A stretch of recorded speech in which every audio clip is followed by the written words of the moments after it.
Hi, I'm Phil, Head of Marketing at QGate. This is QBit.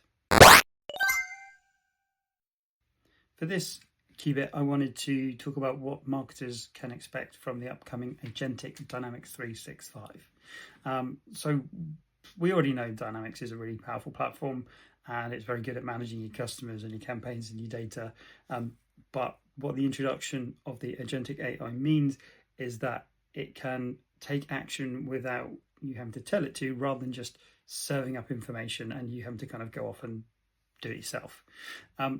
So in practical terms, that means that the AI can analyze performance data and recommend next steps. So rather than you having to dig into it and tease out that insight yourself, it's they're kind of offering it up for you, which means that you can respond much faster, much quicker to the performance of your campaigns.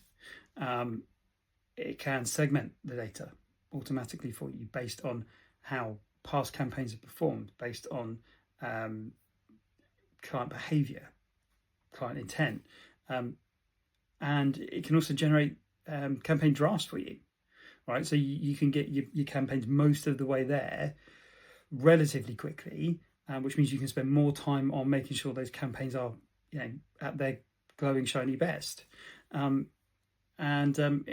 Off the back of that, it can update CRM, and it can also alert sales when engagement on the campaign spikes, right? So they're teed up to respond as your prospects show interest.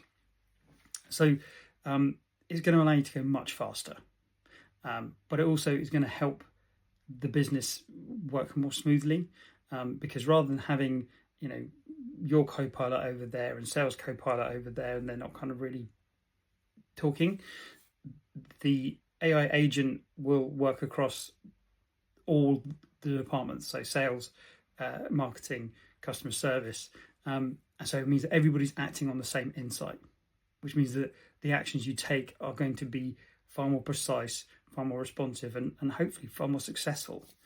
And the big thing is that you're not having to wait for data to be viewed. You're not having to wait for data to be understood. The agent is going to surface the insights, going to surface the opportunity and trigger actions on its own. All right. So as a team, especially if you're in a small team, you can do a lot more, much, much faster, which is going to give those smaller teams, and in fact all teams, I think, a much greater competitive edge. So you're going to spend a lot less time moving data and a lot more time actually kind of shaping the strategy and focusing on the stuff that's going to deliver.